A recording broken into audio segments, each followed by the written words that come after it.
British Columbia is burning right now. A state of emergency has been announced, and billions of dollars in homes, timber, and tourism are going up in smoke. Insurance rates are skyrocketing, and people are losing everything. But what if I told you there was a legendary aircraft that could drop nearly 4,000 liters of water, refill in 45 seconds, and fly at night using military night vision? And what if I told you the Canadian government has effectively banned it from saving our province? And today, I'm going to show you the real reason Canada won't let these lifesavers into the sky, and exactly how you and I are going to force them to change it.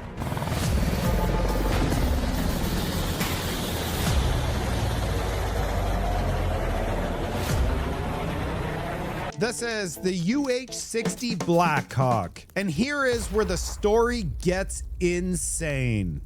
Canadian operators already have them. Ottawa itself contracts them.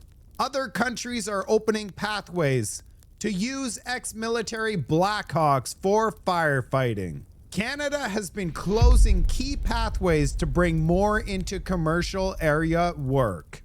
I started digging because I wanted to know one answer: why? And the deeper I went, the less that this entire thing made sense. I found a Transport Canada's own Blackhawk report. Ottawa is using them for the RCMP. Other countries are putting them on the fire. And then I found the lobbying records. Before we go any further, this thing is way bigger than just the Blackhawk. The regulatory fight actually includes all ex-military aircrafts, meaning it also includes the Chinook. But I'm going to focus on the UH-60 because it is the cleanest case study. There's a huge operating history, growing civilian use, and proven firefighting work.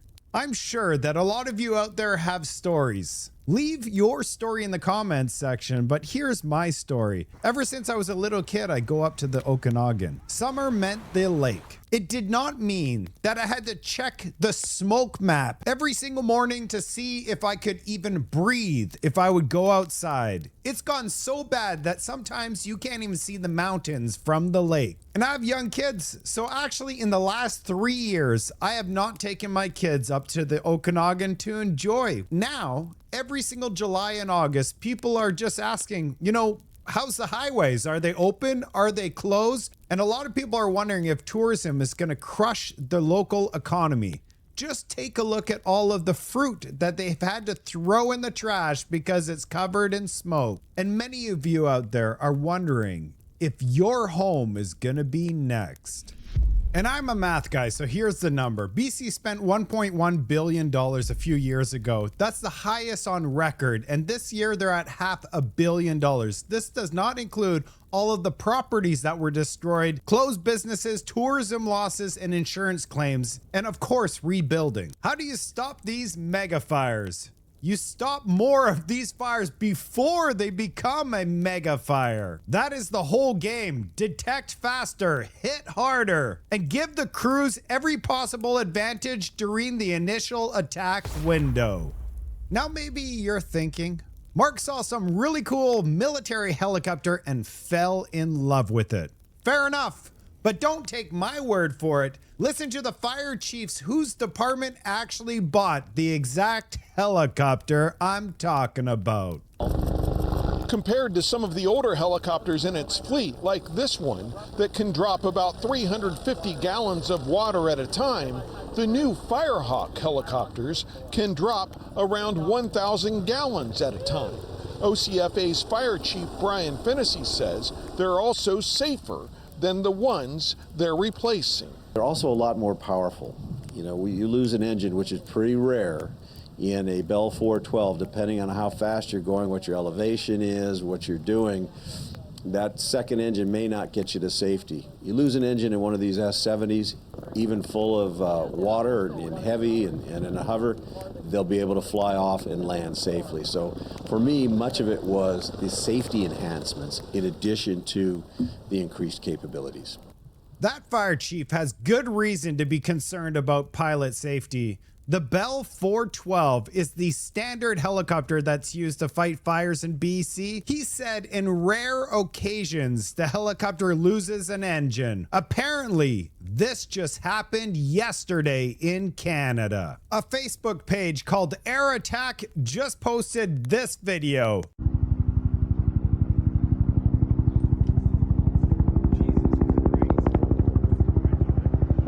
It's coming down fast, and that bucket has no water in it. Consider that.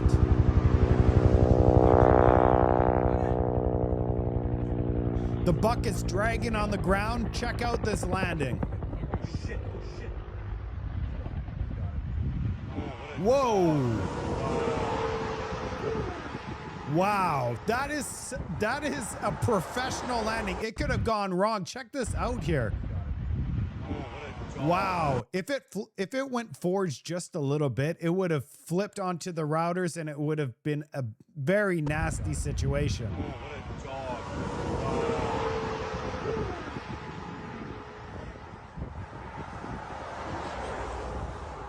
That was a close call for the BC Forest Fire Air Services.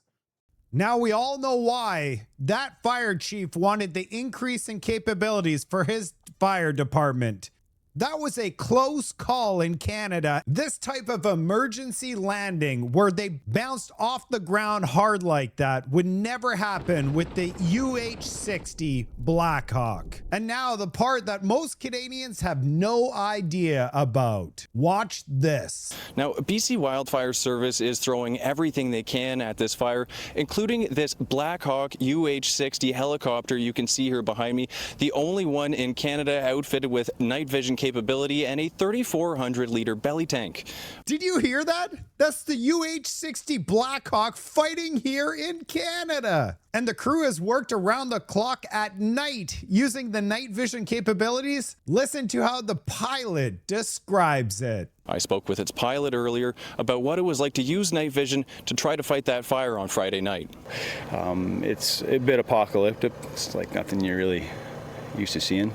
Night firefighting is not a fantasy invented for this video. BC Wildfire Services doubled its night vision capabilities fleet to 4 helicopters in 2025. They completed 260 missions, including detection, reconnaissance, and water delivery, and BC night operations continues in 2026. Night aviation is already part of our strategy. Now let's ask the obvious question. If a Canadian Blackhawk could fight fires here, which we already have one, and BC already values night operations, why don't we have more options when BC is burning to the ground? And at first, I assumed, probably the same as you, it has a lot to do with money.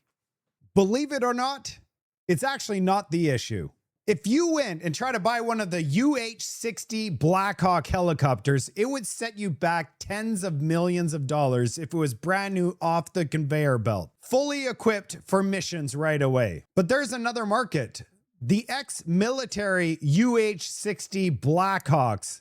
The US currently have thousands of them, and they're selling them at auctions. You still need inspections, refurbishment, component tracking, avionics, firefighting equipment, maintenance, and crews. But you're gonna need all that stuff with other helicopters as well. This is not just buy a cheap thing off an auction and start fighting fires tomorrow, but it can change the economics for private operators. And if you want a good deal on one of these helicopters, you could actually go to the US federal website. That's where they auction off these helicopters. Check out this. The winning bid for this helicopter was $1.65 million. Check out the different bidding here. On the last day of the auction, there was 2 people that fought for it and bid it up. You could get these things for close to $1 million. And as the US retires more and more of these aircrafts, there's going to be a lot of parts. All you have to do is buy 3 of them and you're going to be able to service the one that you want to keep in the air. That's how simple this entire thing is. Then you pay $1.5 to $2 million and retrofit it to fight forest fires. Sounds like a good idea, doesn't it? Until. And here's where Transport Canada comes to the story. On November 20th of 2025, they put on the brakes to all ex-military aircrafts, all of them. They completely stopped accepting or considering new applications for the Special Certificate of Airworthiness. This limits the helicopters intended for the CAR 702 aerial work. Existing applications will continue, but new ones have completely hit the wall. I know what you're going to say. I'm going to stop you right here because they actually do have a legitimate argument. These ex-military aircrafts, their certification history is different than the normal civilian type certified helicopters. Regulators have to care about maintenance records and component life and airworthiness. So who is accountable for that? And I completely agree with that. These things need to be safe. We don't want to send pilots up into the air and see these things fall out of the sky. That's a definite no-no. No matter what, you do not get to skip the aviation safety because the aircrafts carry a lot of water. So I thought, okay, maybe Transport Canada looked at the UH-60 and concluded that this aircraft just cannot operate appropriately in Canada. But then I found on Transport Canada a special civil aviation safety alert in which the UH-60 and all other ex-military airplanes finds itself in. And one sentence changes the entire story. Before I go over the one sentence, I read the entire 29-page report and I found 3 different sentences, but the one is crucial. The Helicopter Association, which is the lobbying group, the Helicopter Association of Canada does not want non-type certified aircraft fleet to grow in the CAR 702. They don't want these aircrafts to compete with the current fleet that they have. This is explosive new information. And 2, Transport Canada has limited the growth of uncertified aircrafts operating in the CAR 702 with the Helicopter Association's help, where they said, no, don't take any of these uncertified aircrafts. That's going to be a direct competition to our current fleet. Do you not see a conflict of interest here? What about all of the forest fires and all the towns that are getting burned down? How many billions of dollars is that? But that's not the most insane part here. It's the last sentence that changes it all. They do not know if the uncertified products are actually unsafe. So these planes, one of them is currently fighting forest fires right now in British Columbia safely. We know for sure that these helicopters are operating safely right now, fighting forest fires around the world, including here in Canada. I just showed you yesterday there was a helicopter in BC that had a crash landing. Thanks, we have some of the best helicopter pilots on the planet, or this could have been a complete disaster. The fire chief, he said his main concern was this exact thing, these non-military aircrafts.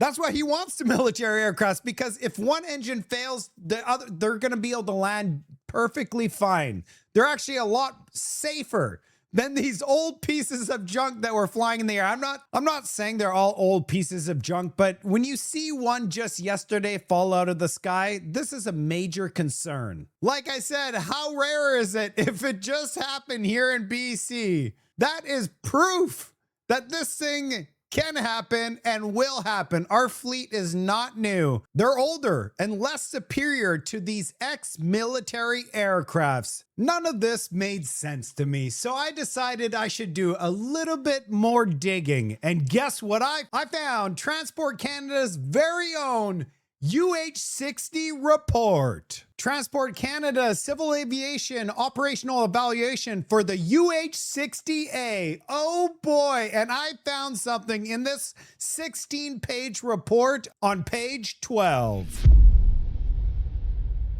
In Transport Canada's own evaluation, it says the UH-60 Blackhawk aircraft is operationally suitable under the Canadian Aircraft Regulation 702.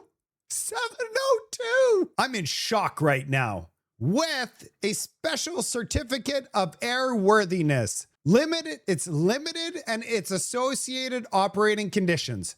Oh my goodness. That means that yes, these helicopters are safe and they could be used for a limited purpose to fight forest fires, right from Transportation Canada's own document. Now, this does not mean that Transport Canada said every single surplus Blackhawk should automatically be approved, but it does mean they cannot say that these military helicopters are just too unsafe for Canadian aerial work, because that is not good enough. That brings us back to Transportation Canada's November 20th of 2025, just last year's decision to block all ex-military aircrafts, including the UH-60 Blackhawk, from holding restrictive category certification. They did this decision overnight. They could reverse it just as quick. Transport Canada is not grounding the Blackhawk. We currently have one. But if you want to bring more capacity with these ex-military planes that are far superior than what we have currently, you're looking at a closed door. This is where it gets really weird. Ottawa's not just simply regulating Blackhawks. They're actually renting them. The RCMP is renting 3 Blackhawks for border security since 2015. Between January and October, they logged 2,680 flight hours and covered 234,000 kilometers of border. Isn't that just a major contradiction altogether? Think about that. When Ottawa wanted border capabilities, it found a way to put the Blackhawks in the sky. So this can't be reduced to Blackhawks bad, end of story. The real issue is which aircraft, under which authority, with which limits, doing which mission. Watch this.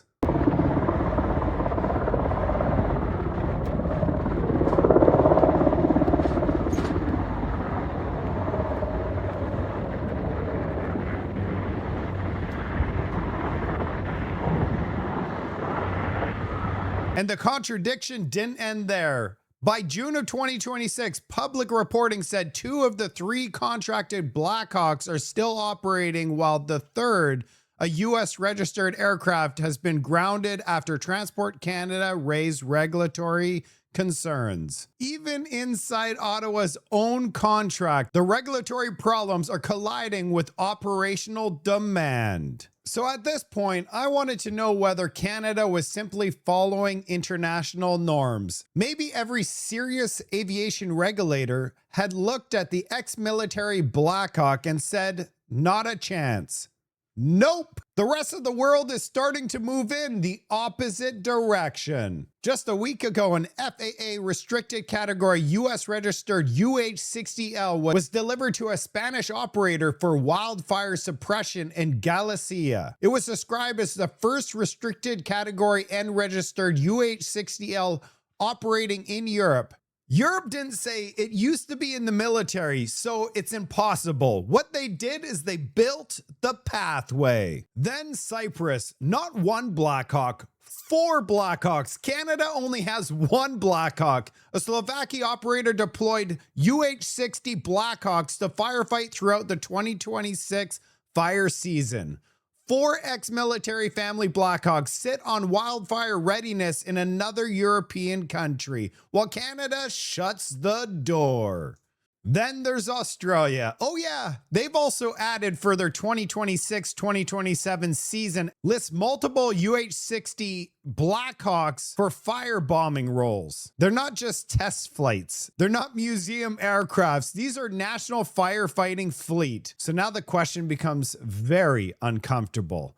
How are they managing this risk while Canada closes the door? Remember what I said at the beginning? This story is bigger than just 1 helicopter, because what Australia and France just did with an ex-military CH-47D Chinook may be the best example of what Canada should be capable of doing in an emergency. France was battling devastating wildfires. France asked for help. Australia had the CH-47D Chinook equipped with a 11,300 liter water tank. So what did they do? They loaded the aircraft up, moved the capabilities from Australia to France, and sent a crew to support around-the-clock firefighting operations. France had the fires. Australia had the ex-military helicopter. You know what they did? They figured out a pathway and sent the damn helicopter almost halfway around the planet. So explain to me, please explain to me, Transport Canada, why you would be shutting the door. So what exactly is Canada's problem? And before somebody says, let's just throw Transport Canada's aviation rules in the garbage. No, we don't need to do that, because ex-military aircrafts do not need to be treated like ordinary passenger helicopters. I completely agree. There's not going to be any passengers on this thing except for the crew. Let's not pretend that restricted aircrafts is the same thing as normal passenger machines. Here's the thing, if they want stricter regulations and restrictions, sure, stronger experience requirement, that's fine as well. You want mission-specific limits, that's totally fine. But to shut the door and not create a pathway for these ex-military aircrafts while our country burns to the ground covered in smoke, that is unacceptable. Then I found something that makes this whole thing, we can't do this, even weaker. On May 31st of 2024, 2 days after the domestic pause, Transport Canada issued a wildfire exception for the US registered UH-60. The same day, another exemption covered US registered CH-47D Chinooks. Canada already built the exception to this problem. Even in the 2025 restriction for the ex-military aircrafts, there is an exception in an exceptional situation. What other situation is exceptional other than a town threatened by a massive wall of fire? But you know what they're doing? They're making it a wall of paperwork instead. We have the pathways already. They changed the restrictions for these things overnight. They could reverse it just as fast. But here's the thing. Nobody knows about any of this. Why do you think I'm making this report? Because now we all know the truth about this entire thing. Everything in this video leads to this exact moment. And this is where I found something that every single Canadian deserves to see. The Federal Lobbying Registry shows that the Helicopter Association in Canada has been dealing with Transport Canada over what the registry describes as the use of non-type certified foreign ex-military aircrafts in Canada. That's not my opinion. That's the lobbying record in the public registry. Now this matters even more, because Transport Canada's commission risk assessment that I showed you earlier recommends allowing the foreign ex-military aircrafts in the CAR 72 while changing the regulatory framework to manage the risk. It took a lot of work to connect all the dots, and no one has done it until now. I made it happen. Transport Canada says the aircrafts are safe. We're using one of them to fight fires. The RCMP is using the aircrafts for border security. Other countries are using them, and they're finding ways to make it easier to obtain these superior aircrafts. We have evidence that the Helicopter Association says the ex-military aircrafts will negatively impact the industry's investments. And we also have evidence of the lobbying registry, the Helicopters Association, and Transportation Canada discussing the file in detail. Then Canada closes the door to the aircrafts. I am sure that you can connect all of the dots. This leads me to the conclusion of the video. The fires across Canada have gone so bad that the entire country is being suffocated with smoke every single summer. Billions of our tax dollars is being spent fighting these fires. Lives are being lost. Properties, communities are being destroyed. And there's a solution. But the Helicopter Association came in and said, our investments are more important than all of the catastrophic losses that we're seeing on a yearly basis. This is where we say enough, enough. It's time for a grassroots movement. All of us, you and I and everybody across Canada that knows the truth to this story needs to stand up and make a difference. We are no longer going to allow our country to be filled with smoke all summer, affecting all of our lives. We could tell Transport Canada today to reverse their ban of these ex-military aircrafts. This should infuriate every single Canadian. Protect the aircraft investment. Are we forgetting about the forest fire? You're looking over here. What about the fires?